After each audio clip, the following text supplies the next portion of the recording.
एक गधे ने बताया कि इन 3 लोगों का धन भूलकर भी मत खाना, वरना कुत्ता बनकर चुकाना पड़ेगा। एक समय की बात है, किसी नगर में परमानंद नाम का एक सेठ रहता था। वह सेठ उस नगर का सबसे बड़ा सेठ था।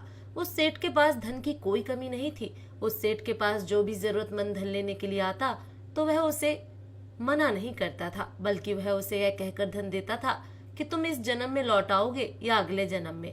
पैसे ले जाने वाला कह देता कि इस जन्म में दूंगा, तो भी वह सेठ मना नहीं करता था, और वह कह देता कि अगले जन्म में दूंगा, तो भी वह सेठ मना नहीं करता था। सेठ के दरवाजे पर पैसे लेने वाले लोगों की भीड़ लगी रहती थी। जो भी जरूरतमंद सेठ से पैसे लेता तो सेठ अपने मुनीम को कहता, मुनीम उस आदमी का नाम पता अपनी डायरी में लिख लेता। उस सेठ से ज्यादातर लोग तो अगले जन्म में लौटाने की कहकर धन ले जाते थे। उस नगर के पास ही एक गांव था। उस गांव में एक शराबी रहता था। वह शराबी दिन भर शराब पीता और इधर उधर घूमता रहता था। फिर एक दिन उसी गांव के 2 आदमी आपस में बातें कर रहे थे कि भाई, अगर तुम्हें पैसों की जरूरत है तो तुम उस सेठ के पास क्यों नहीं चले जाते हो? वह सेठ किसी को मना नहीं करता है। अगर तुम्हें पैसे वापस लौटाने हैं तो इसी जन्म की कहकर ले आना, और अगर नहीं लौटाने हैं तो अगले जन्म की कहकर ले आना।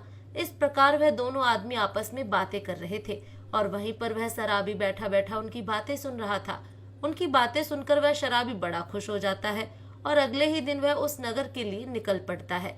चलते चलते रास्ते में ही उसे शाम हो गई। फिर उसे पास ही एक घर दिखाई दिया। उसने सोचा, आज की रात यहीं पर गुजार लेता हूँ, सुबह उठकर चला जाऊंगा। यह सोचकर वह शराबी उस घर के बाहर गया और आवाज लगाई, भाई अंदर कोई है? वह घर कुम्हार का था। कुम्हार आवाज सुनकर घर के बाहर आया और कहने लगा, भाई क्या बात है? तो शराबी कहने लगा, भाई आज की रात मैं यहीं पर रुकना चाहता हूँ, कल सुबह होते ही मैं यहाँ से उठकर चला जाऊंगा। कुम्हार ने कहा, ठीक है, मुझे कोई दिक्कत नहीं है, लेकिन यह सामने जो तबेला देख रहे हो उसमें चले जाओ। वहां पर मेरा एक गधा और एक कुत्ता बंधा हुआ है। वहां पर एक चारपाई भी रखी हुई है, तुम वहां पर जाकर सो जाओ। वह शराबी उस तबेले में जाकर सो गया और सुबह उठकर कुम्हार से मिलकर वहां से चल दिया। फिर चलते चलते वह शराबी उस गांव में उस सेठ के पास पहुंच जाता है, और वहां जाकर उस सेठ के आगे हाथ जोड़कर कहने लगता है, सेठ जी, मुझे इस समय पैसों की बहुत आवश्यकता है। घर पर मेरे छोटे छोटे बच्चे भूखे मर रहे हैं। यदि आप मुझे कुछ पैसे उधार दे दो तो आपकी बड़ी मेहरबानी होगी। सेठ ने कहा, भाई तुम्हें कितने पैसों की आवश्यकता है? तुम्हें जितने भी पैसे चाहिए ले जाओ। उस शराबी ने कहा कि सेठ जी, मुझे 10 लाख रुपए की जरूरत है। सेठ ने पूछा, तुम यह पैसा वापस कब लौटाओगे? तो शराबी ने कहा कि सेठ जी, इस जन्म में तो मैं आपका पैसा नहीं लौटा सकूंगा, अगले जन्म में लौटा दूंगा। फिर सेठ ने उसका नाम पता पूछा और मुनीम से कहकर उसे 10 लाख रुपए दिलवा दिए। मुनीम ने उसका नाम पता डायरी में लिख दिया और उसे पैसे देकर वहां से भेज दिया। वह शराबी मन ही मन बड़ा प्रसन्न हुआ और सोचने लगा कि यह सेठ कितना मूर्ख है, जो अगले जन्म के लिए पैसे दे रहा है, अगला जन्म किसने देखा।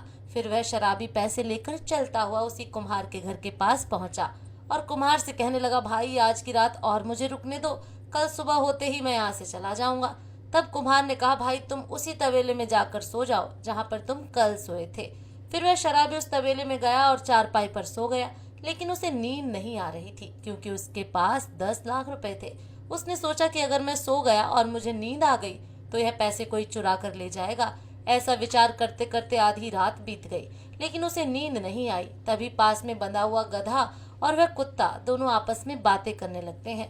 गधा कुत्ते से कहता है, हे स्वान, तुम जाग रहे हो या सो गए हो? देखो मेरी बात ध्यान से सुनो, मेरा और तुम्हारा आज रात का ही साथ है, कल सुबह मैं तुम्हें छोड़कर चला जाऊंगा। कुत्ते ने कहा, क्यों भाई, क्या हुआ? गधे ने कहा, हे स्वान, मैंने पिछले जन्म में इस कुम्हार से कर्ज लिया था, जो मेरा अब पूरा हो चुका है। देखो इसने बोझ लाद लाद कर मेरी कैसी हालत कर दी है। कल सुबह 6 बजते ही मैं अपने इस शरीर को त्याग दूंगा। गधे की बात सुनकर कुत्ता कहने लगा, बात तो तुम्हारी ठीक है, वैसे चलूंगा तो मैं भी, लेकिन तुम्हारे जाने के 2 घंटे बाद, क्योंकि मैंने भी पूर्व जन्म में इस कुम्हार से कर्ज लिया था। कर्ज चुकाने में अभी 8 घंटे और बाकी हैं। 8 घंटे बाद मेरी मृत्यु हो जाएगी और मैं इस कुम्हार के कर्ज से मुक्त हो जाऊंगा। यह बात जब उस शराबी ने सुनी तो वह सोचने लगा कि आखिर बात क्या है, मुझे देखनी चाहिए। फिर जब सुबह हुई तो वह कुम्हार उस तबेले पर आया और उस गधे को खूंटे से खोला। वह शराबी चारपाई पर बैठा बैठा यह सब कुछ देख रहा था। कुम्हार ने जैसे ही उस गधे को खूंटे से खोला और उसे मिट्टी लाने के लिए ले जाने लगा तो वह गधा चक्कर खाकर वहीं पर गिर पड़ा और उसकी मृत्यु हो गई। यह देखकर उस कुम्हार को बड़ा दुख हुआ और शराबी भी यह देखकर बड़ा आश्चर्यचकित हुआ और सोचने लगा कि क्या यह कुत्ता भी मरेगा। वह शराबी वहीं पर रुककर देखने लगा। फिर वह कुम्हार अपने मित्र की बैलगाड़ी लेकर आता है और उस गधे को उस बैलगाड़ी में रखकर जंगल में फेंक कर आता है। और जब वह कुम्हार वापस आता है तो तब तक 2 घंटे पूरे हो जाते हैं। फिर वह कुम्हार आकर उस कुत्ते को खोलता है। कुत्ते को खोलते ही वह कुत्ता भी थोड़ा सा आगे चलकर गिर जाता है और उसका भी देहांत हो जाता है। फिर वह शराबी सोचने लगता है कि यह दोनों पूर्व जन्म में मनुष्य थे। गधे ने कुम्हार से पूर्व जन्म में कर्ज लिया था और कर्ज चुकाने के बाद वह मर गया। उसी तरह से इस कुत्ते ने भी कुम्हार से कर्ज लिया था और यह भी कर्ज चुकाते ही मर गया। इससे यह सिद्ध होता है कि अगर कोई पूर्व जन्म में कर्ज लेता है और उसे वापस नहीं चुकाता है तो उसे गधा या कुत्ता बनकर कर्ज चुकाना पड़ता है। इसी तरह मैं भी सेठ से उधार पैसे लेकर आया हूँ। लगता है मुझे भी अगले जन्म में कोई ना कोई पशु बनकर सेठ का कर्ज चुकाना पड़ेगा। फिर वह शराबी मन में सोचने लगता है कि मैं वापस सेठ के पास जाता हूँ और सेठ के वहां पर जाकर उसके पैसे लौटा देता हूँ। सेठ अगर कहेगा कि पैसे वापस लेकर क्यों आए हो तो कह दूंगा कि पैसों की व्यवस्था हो चुकी है, आप अपने पैसों को जमा कर लीजिए। फिर वह शराबी ऐसा सोचकर वहां से वापस उस नगर के लिए चल देता है और उस सेठ के पास पहुंच जाता है। सेठ ने जब उसे देखा तो सेठ ने कहा कि तुम वापस क्यों आए हो। तब वह शराबी बोला, सेठ जी जो मैंने आपसे पैसे उधार लिए थे उन पैसों को मैं वापस करने आया हूँ। मेरे घर में पैसों की व्यवस्था हो चुकी है, आप अपने पैसों को जमा कर लीजिए। फिर सेठ ने डायरी में देखा तो डायरी में उस शराबी का नाम लिखा हुआ था कि यह अगले जन्म में पैसे लौटाएगा। सेठ ने कहा कि यदि तुम इस जन्म के लिए पैसे ले जाते तो मैं जमा कर लेता, परंतु तुमने तो अगले जन्म के लिए पैसे उधार लिए थे, इसलिए मैं वापस नहीं लूंगा। अब तो तुम्हें यह पैसे अगले जन्म में ही चुकाने पड़ेंगे। फिर वह शराबी वापस अपने घर के लिए रवाना हो जाता है और रास्ते में विचार करने लगता है कि अब तो मुझे इस सेठ के घर गधा या कुत्ता बनना पड़ेगा और यह सेठ डंडे मार मार कर एक एक पैसा का मुझसे हिसाब बराबर करेगा। अब मैं क्या करूं। फिर उस शराबी ने सोचा कि मैं इन पैसों को धर्म के कार्य में लगा देता हूं जिससे मेरा पीछा छूट जाए। यह सोचकर वह शराबी चलते चलते उसी कुम्हार के पास पहुंच जाता है और कुम्हार से कहने लगता है कि भाई मैं आपके घर के पास ही एक कुआं खुदवाना चाहता हूँ। कुम्हार ने कहा कि भाई खुदवा लो, जिससे आते जाते राहगीर भी पानी पी सकेंगे और पशु पक्षी भी पानी पी सकेंगे। तो शराबी ने वहां पर एक कुआं खुदवाया। उस कुएं में भगवान की कृपा से पानी बहुत ही शीतल और मीठा निकला। उसने कुएं के पास ही पशु पक्षियों के पानी पीने के लिए एक पौ का निर्माण करवाया और उसे पानी से लबालब भर दिया। और उस शराबी ने कुएं के पास ही उसके रहने के लिए एक झोपड़ी भी बना ली और उस झोपड़ी में रहने लगा। परंतु जो भी रास्ते से राहगीर गुजरता या कोई पशु पक्षी पानी पीने के लिए उस कुएं पर आता तो वह शराबी उसको पानी पीने नहीं देता था और उन्हें दूर से ही वापस भगा देता था। फिर जब गांव वालों को उस कुएं के बारे में पता चला तो वे आपस में बातें करने लगे कि आखिर वह आदमी कौन है और वह राहगीरों को और पशु पक्षियों को क्यों पानी पीने नहीं देता है। पानी नहीं पीने देता है तो उसने कुएं का निर्माण ही क्यों करवाया। चलो हम उसी से पूछते हैं। फिर गांव वाले 4-5 आदमी जाकर उस शराबी से पूछने लगते हैं, भाई तुम राहगीरों को और पशु पक्षियों को इस कुएं से पानी क्यों नहीं पीने देते हो। फिर उस शराबी ने कहा कि भाइयों यह कुआं मेरा नहीं है, यह परमानंद सेठ का है और मैं उस सेठ का नौकर हूँ और उस परमानंद सेठ का आदेश है कि इस कुएं से किसी को भी पानी नहीं पीने दिया जाए। फिर यह सुनकर वह गांव वाले 4-5 आदमी मिलकर उस परमानंद सेठ के पास गए और कहने लगे, अरे सेठ जी आपने इतना सुंदर कुआं खुदवाया है, जब आप उस कुएं से किसी को पानी नहीं पीने देते हो तो आपको कुआं खुदवाने का क्या फायदा। कुआं का नाम सुनकर सेठ चौंक गया और कहने लगा, भाइयों आप किस कुएं की बात कर रहे हो, मैंने तो कोई कुआं नहीं खुदवाया है। फिर गांव वालों ने कहा, नहीं सेठ जी आप हमें पागल मत बनाओ, हमने अपनी आंखों से देखा है उस कुएं पर एक बोर्ड लगा हुआ है और उस बोर्ड पर मालिक के रूप में आपका ही नाम लिखा हुआ है और आपने एक नौकर वहां पर बिठा रखा है, वही नौकर हमें पानी नहीं पीने देता है। सेठ ने कहा, भाइयों मैंने तो ऐसा कोई कुआं नहीं खुदवाया है और जो कुएं मैंने खुदवाए हैं उन पर तो सभी लोग पहले से ही पानी पीते आ रहे हैं, मेरे किसी कुएं पर पानी पीने की मनाही नहीं है। फिर गांव वालों ने कहा, सेठ जी वह कुआं आपका ही है और आप हमें पानी से वंचित करके पाप के भागी बन रहे हैं। गांव वालों की बात सुनकर सेठ बड़ा आश्चर्यचकित होता है और कहने लगता है कि चलो मैं स्वयं चल कर देखता हूँ। अब सेठ स्वयं उन गांव वालों के साथ चल देता है और उस कुएं पर पहुंच जाता है। सेठ ने जब उस कुएं को देखा तो वास्तव में कुआं बहुत ही सुंदर बना हुआ था और वहां पर एक बोर्ड लगा हुआ था, उस बोर्ड पर भी उसी सेठ का नाम लिखा हुआ था। फिर सेठ ने उस शराबी को अपने पास में बुलाया और कहने लगा कि भाई तुम इस कुएं से लोगों को पानी क्यों नहीं पीने देते हो, क्या कारण है और यह कुआं भी तुमने मेरे नाम से बनवाया है। मेरे नाम पर कुआं खुदवाकर और लोगों को पानी से वंचित रखकर मुझे क्यों पाप का भागी बना रहे हो, जबकि मैंने तो यह कुआं खुदवाया भी नहीं है। तब उस शराबी ने कहा कि सेठ जी, मैं आपसे 10 लाख रुपए अगले जन्म की कहकर उधार लेकर आया था, परंतु वह रुपए मैं घर लेकर नहीं पहुंचा।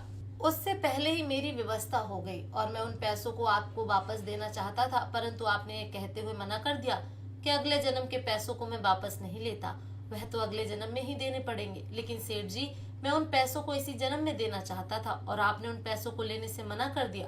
अब बताओ मैं क्या करता। इसलिए मेरे मन में यह विचार आया और मैंने उन पैसों से यह कुआं खुदवा दिया। पैसे तो आपके ही थे, इसलिए मैंने आपका नाम लिखवा दिया।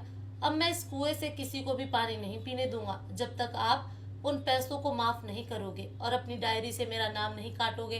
तब तक मैं आपको ही कोसता रहूंगा। यदि आप मेरे उन पैसों को जमा कर देते हैं तो मुझे कोई हर्ज नहीं है, चाहे कोई भी आकर पानी पिए। यदि आपने पैसे जमा नहीं किए तो फिर मैं किसी को भी पानी नहीं पीने दूंगा। यह सुनकर सेठ भी बड़ा आश्चर्यचकित होता है कि इसने तो बड़े ही दिमाग से काम लिया है।